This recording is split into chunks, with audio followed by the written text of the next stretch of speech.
Katra raža sākas ar izvēli. Apskatīsim, ko šogad piedāvā Dekalb.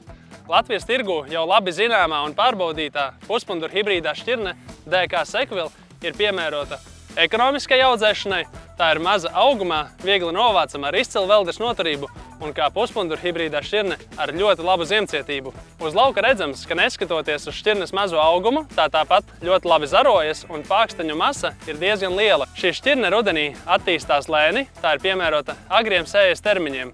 Rudenī tā veido kompaktus augus ar augšanas punktu tuvu augstnes virskārtai un lapas ir vairāk izvietotas uz sāniem nekā uz augšu, kas nodrošina izcilas ziemošanas īpašības. Pēc ziemošanas šī šķirne atsāk veģetāciju vienmērīgi lēni, ziedēšanas laiks ir agrs un ražas novākšana arī ir agrīna. DK Sequil ir Dekalb selekcijas šķirne, kas nozīmē, ka tā ir izcila laba noturība pret pāksteņu atvēršanos.